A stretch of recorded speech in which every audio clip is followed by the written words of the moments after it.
Bonjour tout le monde, c'est The Real Wakazi, bienvenue dans cette nouvelle vidéo. Aujourd'hui on se retrouve pour le 16e épisode de la série The YouTuber qui va porter sur Ed Layton.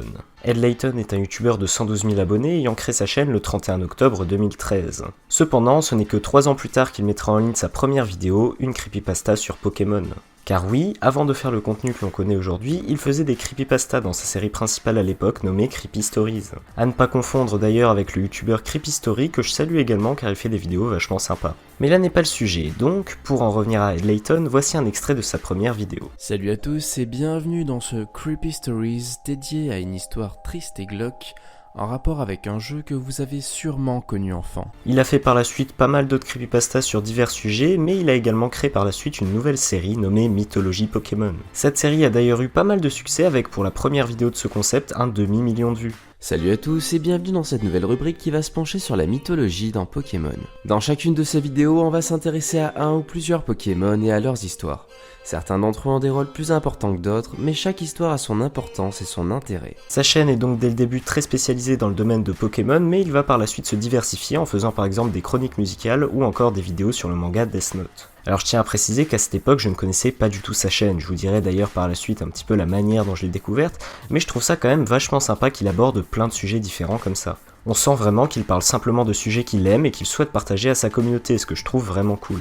Environ 2 ans après la sortie de sa première vidéo, il créera 2 nouveaux formats, un nommé Press Start, dont le premier épisode portera sur le jeu Ape Escape, et un autre nommé Contenu inutilisé, que j'apprécie tout particulièrement. Voici d'ailleurs un extrait de la première vidéo de ce concept qui portait sur Pokémon rouge et bleu. Salut tout le monde et bienvenue dans cette vidéo dans laquelle on va encore parler de Pokémon. En écrivant ma précédente sur le camion de Carmin-sur-Mer, j'ai découvert pas mal de trucs intéressants et ça m'a donné l'idée de faire celle-ci. À croire qu'à chaque fois que je me renseigne pour une vidéo, je trouve suffisamment de trucs pour en faire une suivante. Enfin bref, comme vous l'avez vu dans le titre, aujourd'hui je vais vous parler du contenu inutilisé des versions rouge et bleu. Alors en fait, ce que j'appelle contenu inutilisé, c'est tout ce qui est trouvable dans le code source du jeu, mais qui n'a pas été programmé pour être montré aux joueurs durant son aventure. Un exemple tout con, c'est Mew. Si vous avez vu mes 2 dernières vidéos, vous savez qu'il est inattrapable de manière classique, mais qu'il est quand même dans le code source. Ce qui fait qu'en soi, c'est un contenu inutilisé. Comme je l'ai dit précédemment et comme vous avez pu le remarquer juste ici, on voit vraiment que le jeu Pokémon est au centre de la chaîne d'Ed Layton. Et pourtant, ça va peut-être vous surprendre, mais je ne suis pas un très grand fan de Pokémon et j'ai pas joué à énormément de jeux de cette licence. Mais malgré ça, étant donné que ces vidéos sont très travaillées et toujours très agréables à regarder,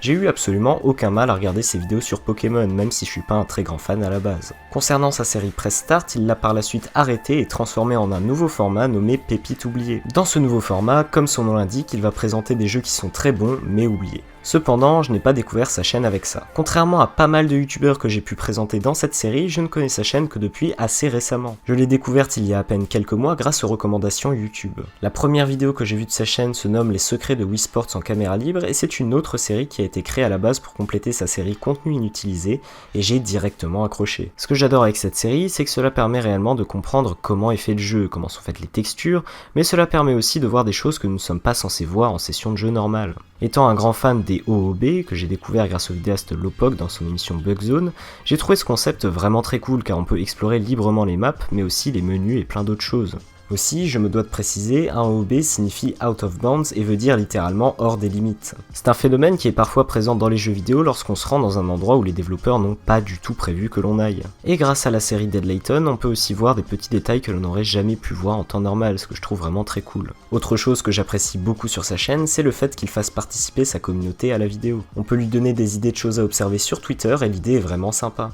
Comme d'habitude, je me suis servi des questions que vous m'avez posées sur Twitter pour aiguiller mes recherches, et comme d'habitude, j'ai exploré le jeu en live sur Twitch. Passons maintenant à la toute première carte exclusive à Mario Kart 8, le Champidrome. Et ici, on peut voir qu'il y a eu un grand pas en avant dans la conception des circuits. Dès le départ, on peut se balader dans les différents garages, trouver quelques objets, et notamment voir que la carte du circuit est présente sur les écrans d'ordinateur. Comme je vous l'ai dit, c'est la carte qui met le plus l'accent sur l'aspect karting, avec des bâtiments, des véhicules et des tentes consacrées aux équipes. Le montage est extrêmement qualitatif et il en est de même pour la narration et l'écriture, ce qui rend le tout vraiment très sympa à regarder. Mais comme nous l'avons vu précédemment, la licence Pokémon est vraiment au centre de sa chaîne et est présente depuis ses débuts. C'est donc assez intéressant de voir qu'au fur et à mesure de l'évolution de sa chaîne, on peut toujours trouver des vidéos sur Pokémon mais de plus en plus travaillées avec de nouveaux concepts. Ed Layton possède à l'heure actuelle 3 séries principales sur sa chaîne. Premièrement, la série Secret en caméra libre dans laquelle il casse et explore des jeux vidéo en caméra libre. Ce sont en majorité des jeux Nintendo mais pas que.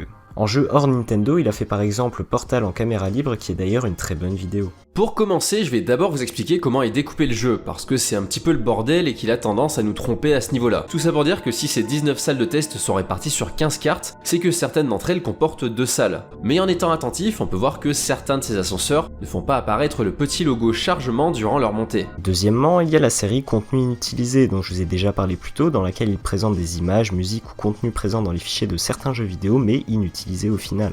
J'ai d'ailleurs découvert cette série avec les contenus inutilisés de Wii Sports juste après avoir vu ce jeu en caméra libre. Je trouve ça vraiment super intéressant car au niveau du contenu inutilisé, il nous parle aussi d'anciennes versions du jeu que l'on ne connaît pas forcément ou de démos qui ont servi à un moment précis. Et c'est vraiment très cool parce que ça nous permet de voir le jeu lorsqu'il était encore en développement et de voir les différences avec le jeu que l'on connaît maintenant. Puis finalement, Ed Layton possède une troisième série nommée 3 légendes urbaines dans laquelle il présente des légendes urbaines en rapport avec certains jeux vidéo. A l'heure actuelle, il y a d'ailleurs 2 vidéos de cette série qui sont sorties, une sur Pokémon et une sur Animal Crossing. Ce concept, comme vous avez pu le lire dans le titre, il va s'agir de légendes urbaines qui proviennent de jeux vidéo. Si vous suivez ma chaîne depuis un petit moment, vous devez savoir que c'est quelque chose que j'aime bien, et c'est pas la première fois que je vous en parle. Et même si ces conneries ça m'a fait perdre du temps quand j'étais gamin, parce que oui, j'ai cherché Mew sous le camion parce que j'étais persuadé qu'il y était, bah maintenant je regarde ces légendes urbaines avec un œil nostalgique, et j'imagine que ça doit être le cas de la plupart d'entre vous. Personnellement, j'aime vraiment beaucoup ces séries de vidéos et je pense qu'Ed Layton mériterait beaucoup plus de visibilité pour le contenu qu'il produit. Son contenu est juste hyper intéressant et c'est pourquoi je vous recommande sa chaîne aujourd'hui. Hormis ces 3 séries, il a également fait des vidéos hors format qui traitent toujours de jeux vidéo mais sous un angle différent. Une vidéo de ce type que je trouve absolument géniale date d'il y a 2 ans et est nommée les 248 mondes cachés de Super Mario Bros. Dans cette vidéo, il nous explique qu'il existe au total 256 mondes dans le jeu original, dont 248 glitchés et inaccessibles. Cette vidéo est sortie après l'épisode de contenu inutilisé sur ce même jeu et je trouve que ça complète très bien la vidéo de base. Et même sans avoir vu l'épisode de contenu inutilisé, la vidéo reste quand même super intéressante et on apprend vraiment beaucoup de choses. Pour conclure brièvement, la chaîne d'Ed Layton est une très bonne chaîne que je vous recommande vraiment. Le travail de recherche et de montage sont vraiment très bons et sa chaîne est vraiment qualitative en tout point. De plus, on peut voir qu'Ed Layton s'est pas mal renouvelé sur sa chaîne en créant plein de nouvelles séries, ce qui montre qu'il parle simplement de sujets qui l'intéressent et qu'il souhaite nous partager. Bien, passons maintenant à la partie interview. Alors première question, donc pour commencer, quelle est l'origine de ton pseudo Ed Layton ? La fameuse question, je crois que c'est une des questions qui m'est le plus posée. Alors, l'origine de mon pseudo, c'est un petit peu compliqué. Enfin, disons que ça date de quand j'étais au lycée. C'était pas du tout pour YouTube à la base, c'est que j'avais l'ambition de lycéen, voilà, c'était un rêve quoi. Je voulais être acteur, je voulais jouer au cinéma et tout. Et après, je me suis un petit peu plus, comment dire. En fait, à la toute base, j'étais plutôt orienté sur tout ce qui est doublage, parce que j'avais pas trop confiance en moi, etc. Et après, je voulais être acteur, et en fait, je me suis dit, il me faut un pseudonyme qui sonne un petit peu américain, c'est con, hein, mais voilà, je voulais un pseudo qui sonne un peu américain. Concrètement, à cette époque-là, il y avait beaucoup de personnages qui s'appelaient Edouard, que j'aimais beaucoup, des acteurs qui s'appelaient Edouard, et des personnages qui s'appelaient Edouard. Et en personnage, justement, il y avait Edward Elric, de Full Metal Alchemist, que j'aimais beaucoup, auquel je m'identifiais pas mal. Et du coup voilà, donc Edouard, ça m'a paru être un prénom cool, donc j'ai pris Edouard. Et du coup, il me fallait un nom qui sonne un petit peu anglophone. Et je pensais justement à Edward Furlong, Edward Norton. Je voulais que ça sonne un peu on et tout, tu vois. Et j'ai pensé à Layton, alors que j'avais jamais joué au Professeur Layton. Parce que moi, dès le début, j'ai pensé à Professeur Layton, c'est pour ça.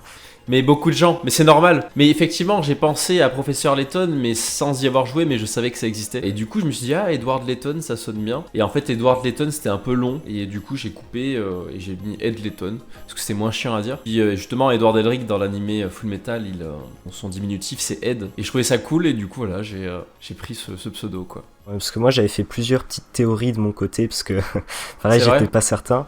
À la base je me suis dit vu que j'avais vu dans l'URL de ta chaîne que c'était EDW, du coup je me suis dit à mon avis Edward ça doit être ton prénom peut-être, je sais pas. Pas du tout, mais en plus c'est un prénom alors qui est assez répandu en Amérique. J'ai vu justement qu'il y avait des Américains qui s'appelaient Ed Layton. D'ailleurs il y a en fait si tu veux mon Twitter, mon arrobas c'est EDW Layton. Parce que Ed Layton c'était déjà pris par un américain. Et d'ailleurs il s'est mis en privé parce qu'il y a des gens qui l'identifiaient à ma place. Ah oui d'accord. Donc il a dû en avoir marre et il s'est mis en privé du coup. Bah du coup on peut passer à la deuxième question alors. Donc on peut voir que sur ta chaîne, ta première vidéo publique date de 2016. Cependant on peut voir que ta chaîne a été créée en 2013. Ouais. Et du coup je voulais savoir, est-ce que tu as déjà publié d'autres vidéos avant qui sont maintenant en non répertoriées ou en privé? Alors oui, il y en a pas beaucoup. Hein. En fait si tu veux, j'avais créé ma chaîne à la base quand j'étais en 2e année de fac. J'étais en fac de cinéma. On devait faire un clip vidéo en fait pour une matière. Et du coup, voilà, on devait faire un clip avec un ami. On était en binôme sur ce truc-là. Et donc à la base sur cette chaîne, je sais plus si j'avais dû l'appeler Edleton dès le départ en fait, parce que c'était déjà mon pseudo depuis 2011 par là. Et donc voilà, en fait les premières vidéos qu'il y a eu sur ma chaîne, c'était un clip vidéo qu'on avait tourné, un bêtisier et un court-métrage que j'avais fait pour le Nikon Festival de je sais plus quelle année, peut-être 2014-2015, au tout début de ma chaîne. En fait, c'était pas vraiment une chaîne YouTube, quoi. C'était plus un projet pour la fac, ouais. Quoi, vraiment. Ouais, c'était des projets comme ça, quoi, que j'avais mis sur cette chaîne, quoi. J'avais pas l'ambition d'en faire une chaîne YouTube à la base, en fait. Alors du coup, sur ta chaîne, donc il y a pas mal de séries qui ont été arrêtées justement, comme par exemple Press Start qui s'est transformé en Pépite oubliée et qui s'est aussi arrêté encore par la suite. Et du coup, je me demandais tout simplement pourquoi avoir arrêté ces séries. Alors concrètement, c'est pas vraiment Press Start qui est devenu Pépite oubliée. Je sais que j'ai un de mes défauts, tu vois. Concrètement, c'est de partir un petit peu trop dans tous les sens et de lancer des formats que je continue pas forcément. T'as dû le remarquer. Alors ouais, j'avais vu qu'il y avait pas mal de trucs différents, mais après je trouve que c'est pas forcément un point trop négatif, parce que je me suis dit à la base quand j'avais vu tout ça, je me suis dit en fait que c'était juste que t'étais passionné, quoi, et que tu parles un petit peu de divers sujets que t'aimes bien et que tu souhaites partager, quoi. Ouais, concrètement c'est un peu ça. Et dis-toi que j'ai aussi des formats, alors je sais plus s'ils sont sur la chaîne, mais j'ai parlé de musique aussi, j'ai fait des vidéos sur des trucs qui n'ont rien à voir. En fait, si tu veux, Press Start, concrètement, avant même que je lance ma chaîne, ça s'appelait pas comme ça, mais au tout début, j'avais eu pour idée de faire une chronique de ce genre. Donc c'est vraiment le premier truc auquel j'ai pensé avant de me lancer sur YouTube, que j'ai pas fait directement. Et il y a un jour où je me suis lancé et j'ai fait cette chronique-là. Et en fait, je me suis rendu compte que dans ton esprit, ça marche, mais dans la réalité, c'est pas si simple en fait de mettre en place des trucs comme ça. Et je trouvais que c'était une chronique qui me différenciait pas assez non plus de ce qui se faisait sur YouTube. Elle était trop arrêtée en fait. Enfin, en fait, si tu veux, vu que c'était une idée que j'avais depuis un moment, je l'avais peut-être trop arrêtée, je l'avais trop cadré, je m'étais trop fait une image de comment ça allait être, etc. Et en fait, en essayant, je me suis rendu compte que c'était pas exactement comme ça que je voulais faire des vidéos sur YouTube. En plus, ça marchait pas spécialement. Enfin, disons que j'avais passé beaucoup de temps sur celle de Rayman, donc la 3e, et ça marchait pas très très bien et tout, donc en plus ça m'avait mis, j'étais un peu dégoûté, quoi. Et finalement, en testant des trucs et tout, tu vois, je suis tombé sur des trucs de contenu utilisé. Finalement, en fait, de fil en aiguille,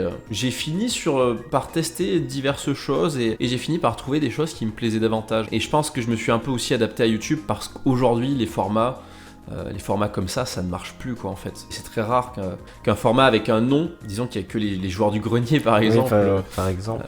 Moi j'avais pensé à joueurs du grenier ou aussi Reset System, si tu connais de Mr. Voilà, Flesh. alors oui, je connais Mr. Flesh. C'est vrai que Press Start, mais je crois que j'en avais parlé avec lui parce que ça devait être à peu près au même moment que je l'ai rencontré. Mais ça avait un peu ça ressemblait peut-être un peu à Reset System, effectivement. Le but c'était de parler d'un jeu avec des ressentis personnels, faire un peu l'historique du jeu en même temps. Enfin, du coup, c'était un petit peu flou, tu vois, je savais pas trop me situer par rapport à ça. Je trouve que c'était pas assez bien encadré. Les caméras libres que je fais, tu vois, c'est carré en fait, on sait ce que c'est. Et moi dans ma tête, en fait, je sais comment je vais aborder le machin à chaque fois. Alors que les Press Start, en fait, si tu veux, je prenais un jeu et je savais pas trop ce que j'allais dire au début, tu vois. Je prenais un angle différent presque pour chaque vidéo, quoi. J'avais envie de parler de jeux pas trop connus et tout, que je voulais aborder d'une certaine manière, et effectivement j'avais lancé les pépites oubliées. Puis après je me suis rendu compte que, en tout cas à mon niveau, je peux pas me concentrer sur ces trucs là actuellement. Alors aussi d'ailleurs il y a une question que je me suis posée justement en voyant le nombre assez élevé de séries. Je me demandais justement est-ce que tu étais seul à travailler sur ta chaîne ou alors est-ce qu'il y a d'autres personnes qui t'aident à faire tes vidéos? Ah non, je suis totalement seul du coup. Et c'est peut-être un problème aussi. Peut-être qu'un jour il faudrait, si j'évolue et tout, tu vois, j'ai déjà pensé à ça, il faudrait peut-être que je me mette à bosser avec d'autres gens. C'est une autre difficulté que j'ai et qu'il faudrait peut-être que je surmonte, mais j'ai du mal à déléguer et à travailler en groupe et tout, tu vois. C'est pas impossible que plus tard j'essaye d'évoluer là-dessus, je verrai, quoi. Mais pour l'instant je suis tout seul. Et après, c'est pas toujours facile de prendre un monteur quand t'es habitué à travailler seul, parce que du coup, c'est pas forcément les choses comme toi tu les vois précisément, donc c'est pas très facile, quoi. Il y a ça, et il y a aussi le fait que je sais pas pourquoi, j'ai énormément de mal à me donner des responsabilités en mode, à me dire il y a quelqu'un qui va bosser pour moi, tu vois. C'est con, hein. Je sais que ça c'est un défaut pour le coup. Ça me donne un peu des responsabilités, je sais pas si tu vois ce que je veux dire. Ouais, je vois. J'ai l'impression que ça me coupe un peu ma liberté. C'est un peu cette impression que j'ai, quoi. Disons que quand t'es tout seul et que tu fais les choses comme toi t'en as envie, t'es complètement libre en fait. Mais ce qui est pas forcément bien tout le temps d'ailleurs, parce que le fait de bosser avec d'autres gens, effectivement ça va te donner des responsabilités, ça va peut-être te donner un peu moins de liberté, tu vas avoir un peu plus d'obligations, mais peut-être que ça peut être une bonne chose aussi pour te booster, etc. Tu vois.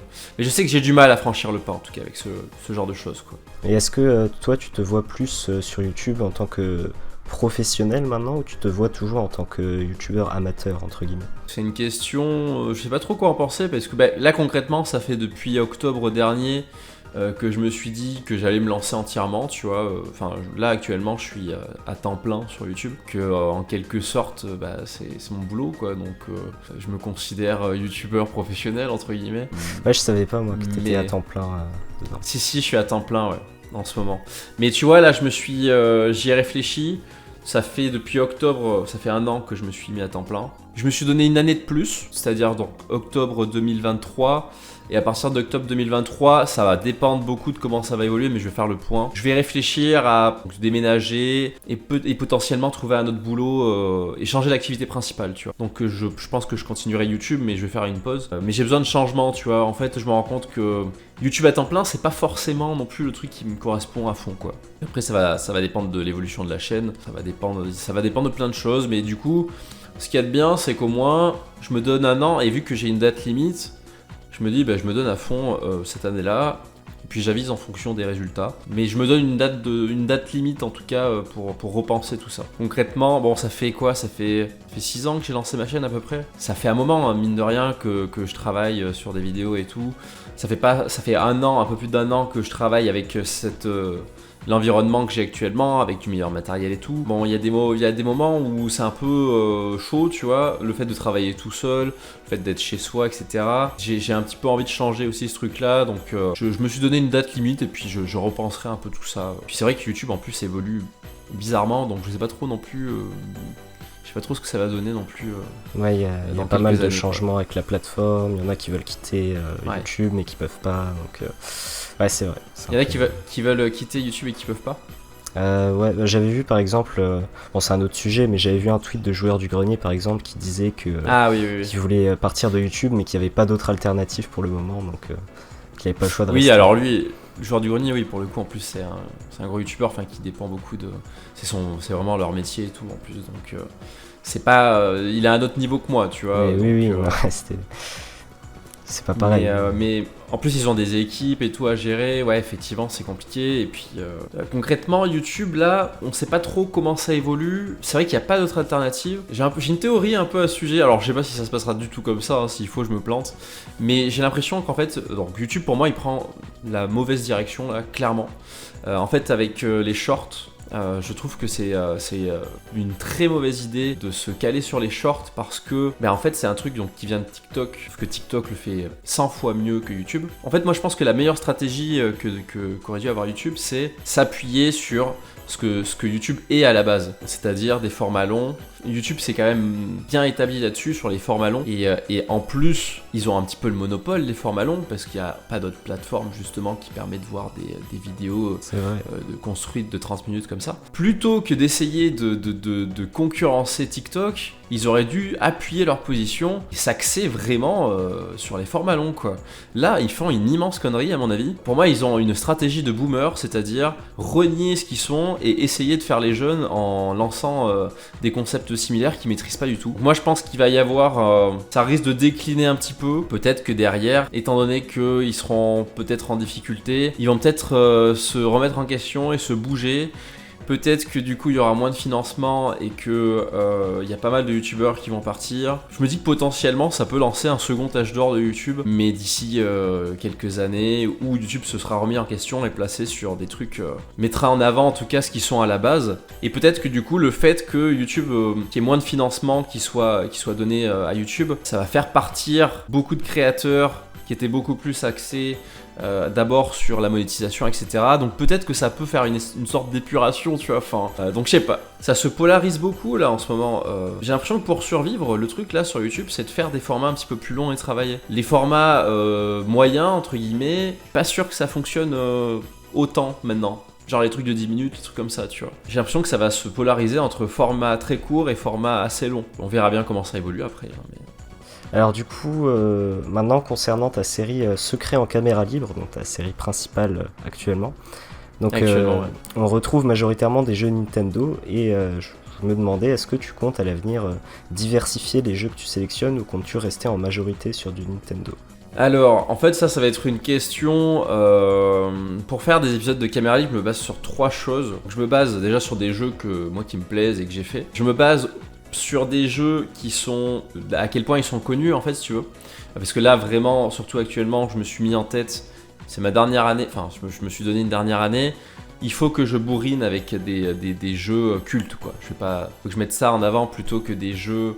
un peu moins connus, en tout cas pour l'instant. Et l'autre truc, c'est aussi les jeux en fonction de leur actualité. Effectivement, je parle beaucoup de Nintendo parce que je pense qu'à la base, en fait, j'ai un public de Pokémon. Et je pense que c'est déjà un exploit que j'ai réussi à m'extirper de Pokémon pour parler d'autres jeux. Et donc j'ai fait un petit peu la transition Pokémon, Nintendo, tu vois. Et j'ai parlé d'autres jeux, après j'ai parlé de BioShock, j'ai parlé de Portal, j'ai parlé de Stray. J'ai fait d'autres jeux qui sont pas forcément Nintendo, mais ça marche un peu moins forcément parce que j'ai un public qui est moins intéressé par les jeux non Nintendo. Mais ça me plairait beaucoup de parler d'autres jeux, mais effectivement, pour l'instant, je me concentre un petit peu sur tout ce qui touche à l'univers Nintendo. Là, j'ai prévu de parler de Pokémon Violet. Après, tu vois, ça va dépendre. Genre, tu vois, il y a Hogwarts Legacy qui sort, je sais plus, dans un mois peut-être, un truc comme ça. Bah, alors, je vais le faire, mais je pense que je ferai un caméra libre dessus, parce que déjà, ça m'intéresse. En plus, c'est d'actu, et à mon avis, ça sera quand même un gros jeu et tout. Enfin, je pense que les gens en parleront beaucoup. Et puis, la commu Harry Potter, mine de rien, est assez présente et du coup je pense que ça serait intéressant de faire un épisode dessus. Mais voilà, il y a plein de jeux que j'aimerais faire en vrai en caméra libre, mais je suis obligé de faire des choix en fait dans un certain ordre en fait. Je préfère commencer par le Nintendo et ensuite dériver, tu vois, que les gens arrivent à suivre, plutôt qu'arriver et faire des jeux hors Nintendo que personne regarde et qu'en fait du coup je peux pas trop poursuivre comme je veux derrière, tu vois. Et aussi d'ailleurs, toujours pour rester sur cette série, je me demandais comment est-ce que tu fais pour pouvoir déplacer librement la caméra comme ça. Alors ça c'est la question mais c'est normal, c'est la question que j'ai tout le temps. Tout le monde me pose la question. Alors d'habitude je réponds jamais en commentaire par rapport à ça. Pour laisser un peu de mystère, et puis parce que je peux pas répondre à tout le monde à chaque fois. Concrètement, ça va dépendre des jeux. Soit je passe par émulateur, donc sur émulateur, il y a des émulateurs où il y a des trucs de caméra libre intégrés comme Dolphin. Sinon, je passe par des cheat codes, ça a été le cas pour BioShock, ou par des outils externes via Cheat Engine. Donc là, c'est un petit peu plus compliqué, et ça va être sur les jeux genre Mario Kart 8 par exemple, je suis passé par ça. Donc ça dépend de chaque jeu en fait, si tu veux. J'ai pas un truc magique qui me permet de mettre la caméra libre à chaque fois. Et c'est un peu aussi la difficulté de cette chronique, c'est que je suis obligé de trouver les outils à chaque fois qui fonctionnent correctement. Mais c'est aussi un avantage parce que du coup, ça me limite la concurrence. Et moi justement, quand j'ai découvert ta chaîne, je l'avais découvert avec cette série-là d'ailleurs. Et justement, j'avais jamais vu ça encore sur une autre chaîne YouTube, donc c'était vachement original, je trouvais. Ça, c'est pour le coup, tu vois, je suis content de ça. C'est que en plus, alors, je suis quelqu'un de très curieux, donc ça me correspond complètement de faire cette série. Vraiment explorer les jeux en caméra libre. En fait, je kiffe, je suis un gamin. Surtout des jeux que j'ai fait enfant et tout, j'adore ça. C'est super intéressant et on se pose pas forcément la question en plus avant de le voir. De si c'est possible. Et l'autre truc, c'est que du coup, je suis content aussi parce que je me suis placé sur un format en fait qui est. Alors en France, je suis le seul à faire ça. En Amérique, il y a plusieurs personnes qui font ça. Le plus connu, c'est She16. Mais d'ailleurs, je me suis inspiré de lui en fait. À la base, j'étais tombé sur une série de vidéos, enfin sur sa série de vidéos. Et ça m'avait donné envie de faire cette série là. Mais concrètement après tu vois on traite pas du tout les choses de la même manière. Et plus ça va, plus en fait je prends de liberté dans ma manière de faire cette série. Si tu regardes tu verras She16, enfin vraiment on n'a pas, et c'est ça qui est intéressant aussi, on n'a pas du tout les mêmes méthodes. Je suis vachement carré, tu vois, j'ai tendance à faire des sous-parties avec des sous-titres etc. Pareil, la caméra libre ça me permet de faire de l'humour, c'était pas du tout prévu à la base mais pareil je me rends compte que j'ai vachement de trucs qui me viennent en fait. Je trouve que c'est un support qui me permet de faire de l'humour, j'allais dire original, parce que du coup c'est pas un truc qui est trop fait, tu vois, la caméra libre, donc ça me donne accès à des blagues un peu différentes de ce qui se font d'habitude sur les jeux. J'ai un humour assez... J'aime bien l'humour noir, tu vois, les choses comme ça. Moi j'aime bien, j'aime bien justement ton type d'humour, notamment avec les vidéos sur Mario Kart 8 Deluxe et les rochers sur la lune par exemple. Ouais, voilà. c'est le genre de truc que j'avais pas du tout vu tout de suite, mais après une fois que tu l'as vu, c'est drôle quoi. C'est hallucinant. Quand j'étais en live, quand j'ai vu ça, direct, moi, je me suis dit, ouais, mais c'est quoi ça ? Et puis, ouais, donc effectivement, la caméra libre, maintenant, en plus, je fais les recherches en live et tout, donc je trouve ça cool. Ça me permet de faire un double travail, entre guillemets, tu vois. Le fait de faire ça en live avec des gens qui sont curieux de voir comment ça fonctionne, je trouve ça très chouette. Et du coup, pour les live Twitch, ça a une originalité aussi, du coup. Ça se rapproche un peu pour le coup, il y a des lives un peu sur les développements des jeux, genre des développeurs qui doivent expliquer des trucs un petit peu de comment ça fonctionne. Donc ça se rapproche un peu de ça. Après, moi, je me considère pas du tout développeur, ni... je fais pas ça en mode explication de comment c'est fait, avec des termes techniques. J'essaye un petit peu d'expliquer quand je comprends et quand il y a des gens, tu vois, par exemple, qui m'expliquent un peu comment ça marche, mais c'est pas le but premier. Vraiment, je me considère comme un mec qui pète un jeu et qui regarde comment ça fonctionne et qui émet des théories, etc. J'émets des choses, tu vois. Je dis pas, je prends pas un point de vue en mode... c'est ça, tel machin, c'est ça. Souvent, tu vois, je suis en mode, je pense que ce truc-là, en fait, ça explique quel truc. Ces reflets-là, je sais pas trop comment c'est fait, si jamais vous savez, etc. Enfin, tu vois, je prends pas un point de vue de développeur qui explique comment c'est fait, quoi. Mais du coup, je m'étais demandé, est-ce que t'avais fait des études dans le domaine de la programmation ou pas ? Parce que je m'étais dit, pour pouvoir modifier la caméra, faut quand même peut-être s'y connaître un petit peu, histoire si t'injectes du code, par exemple, dans le jeu. C'est là que je suis un escroc, en fait. C'est que effectivement, il y a des gens qui doivent penser que j'ai fait des études dans le développement, mais pas du tout. J'ai vite fait... en fait, j'ai fait des études de cinéma, et on avait un cours de code, mais vraiment basique et tout, tu vois. Mais non, j'ai jamais travaillé dans la programmation. Après, je suis quelqu'un de curieux, donc je me renseigne aussi pour voir comment ça fonctionne. J'en discute avec des gens qui sont un peu dans le domaine. Maintenant, il y a des choses que je comprends, que je connais un petit peu, mais heureusement que ces gens sont là. Heureusement qu'on m'explique des choses en commentaire ou des trucs comme ça, tu vois. Parce qu'à la base, voilà, c'est pas du tout mon domaine. Et ce qui me fait un peu bizarre, tu vois, c'est donc moi, comme je t'ai dit, je me considère comme un mec curieux qui explore comme ça. Et je sais que j'ai pas mal d'étudiants en développement, parce qu'on me le dit en commentaire, j'ai pas mal d'étudiants en développement qui me remercient vraiment de faire cette série, parce que ça leur permet de voir en fait comment les jeux sont faits, en fait, les astuces, etc. Et ça me fait bizarre parce qu'en fait, je suis pas du tout dans le développement. Donc tu vois, il y a le côté un petit peu, j'ai l'impression d'être un imposteur un peu, tu vois, à ce niveau-là. Après, non, je pense pas que c'est un imposteur, mais c'est vrai que ça aussi, c'est un aspect de la série que j'ai trouvé vachement intéressant. C'est-à-dire que même sans s'y connaître en programmation ou autre, ça permet quand même de comprendre comment est conçu le jeu, genre, comme tu disais, quelles sont les techniques utilisées, par exemple, que ce soit pour les reflets ou pour les textures, etc. Et c'est quand même vachement intéressant, je trouve, de ce point de vue-là. Mais je pense que du coup, alors, étant donné que je suis pas dans le développement, il y a des développeurs peut-être qui doivent criser en regardant mes vidéos, mais je pense que j'ai un gros avantage vis-à-vis de ça, c'est que je vais expliquer les choses avec des mots beaucoup plus simples et avec des mots de novice un petit peu, tu vois. Ce qui fait que les gens vont comprendre ce que je veux dire. Parce que les développeurs, je sais que ça c'est un truc, en fait si tu veux, je fais un peu le pont entre le public, les développeurs. Je pense que c'est un peu ça. Parce que les développeurs, ils t'expliqueraient avec des mots techniques et tout, tel truc, comment c'est fait. Mais personne comprendrait rien parce que si t'es pas dans le développement, il va te manquer plein de notions. Alors que moi, j'arrive, tu sais, et je montre un peu comment c'est fait. Et j'émets des hypothèses et tout. Mais j'émets des hypothèses avec mes mots à moi, tu vois, où j'explique les choses avec mes mots à moi. Ça rejoint un petit peu ce que disent les gens dans le développement, sauf que eux, ils ont des termes techniques à utiliser, etc.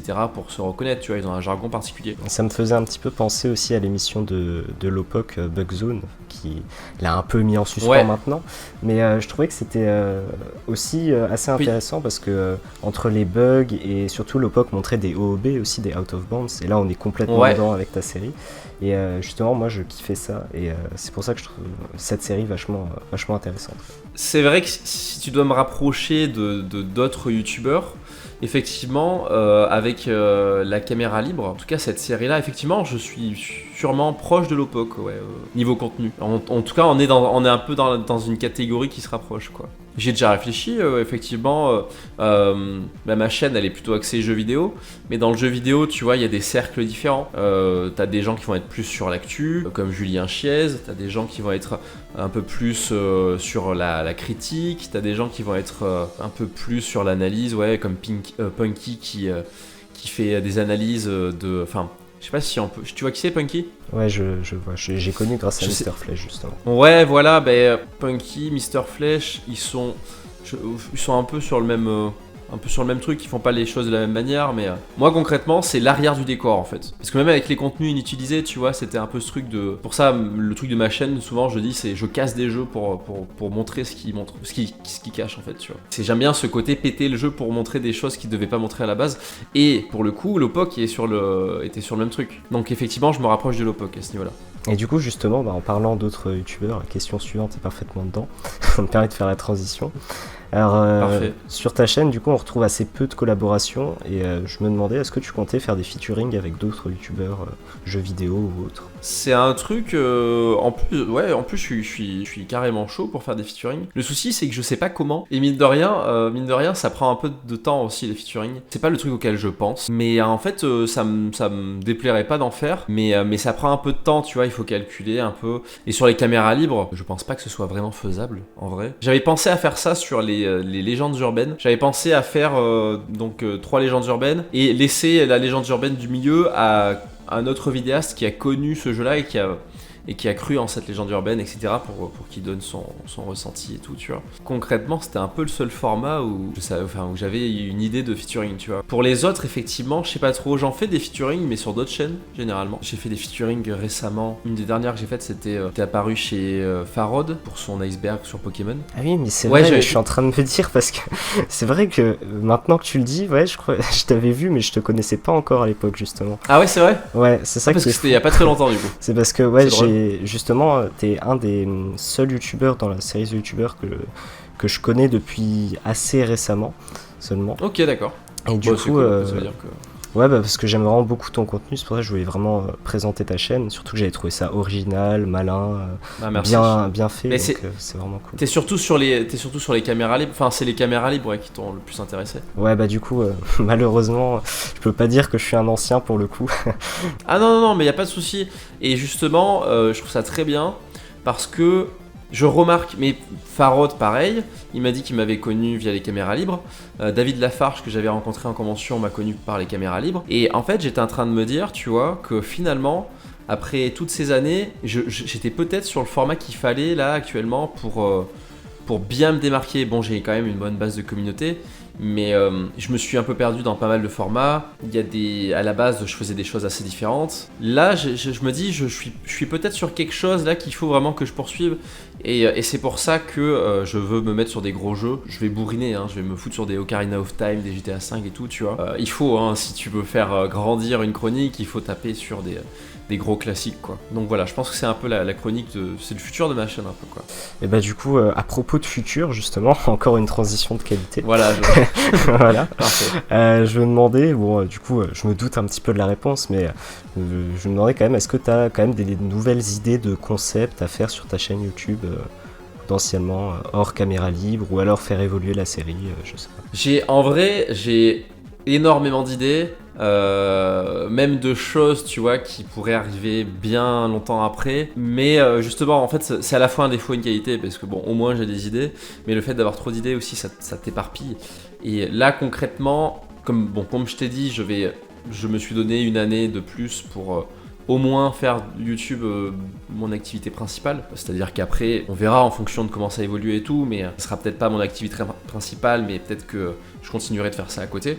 Mais voilà, concrètement, je vais vraiment me concentrer sur les caméras libres ces prochains mois, et je vais faire donc je vais traiter de gros jeux. Après, concrètement, si un jeu, en fait, si tu veux, je force pas pour faire des trucs de 30 minutes. C'est-à-dire qu'un jeu, si j'en ai fait le tour en fait en 15 minutes, la vidéo fera 15 minutes. Mais tu vois, de plus en plus, j'ai tendance un peu à dériver du sujet et les gens ont l'air ok avec ça, donc y a pas de souci. Je trouve ça quand même plutôt pas mal, parce que justement ça permet de parler un petit peu d'autres sujets et d'évoquer d'autres problématiques sans forcément trop s'éloigner du sujet.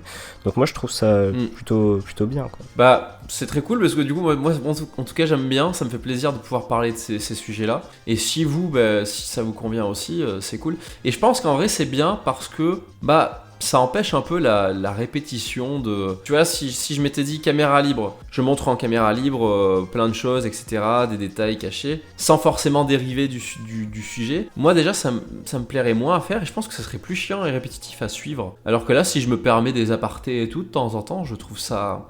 En tout cas, j'ai l'impression que ça marche mieux, tu vois. Et j'ai un peu l'impression que c'est aussi une revanche sur des chroniques qui ont moins marché et dans laquelle je voulais m'exprimer justement comme les press start sur des séries en particulier, tu vois. Bon et bah voilà les gens, c'est déjà la fin de cette vidéo, j'espère qu'elle vous aura plu. N'hésitez pas à mettre un petit pouce bleu si c'est le cas. N'hésitez pas à aller regarder la chaîne Dead Layton qui sera bien évidemment dans la description, et d'ailleurs encore un grand merci à lui d'avoir accepté l'interview. Si vous avez bien aimé cette vidéo, n'hésitez pas à vous abonner si c'est pas déjà fait pour être au courant de toutes mes prochaines vidéos. N'hésitez pas également à partager la vidéo si elle vous a plu, c'est vraiment le meilleur moyen de me soutenir, ça va permettre de me donner plus de visibilité. Et n'hésitez pas également à mettre un petit commentaire, voilà, pour me dire ce que vous avez pensé de la vidéo, sachez que je lis absolument tout.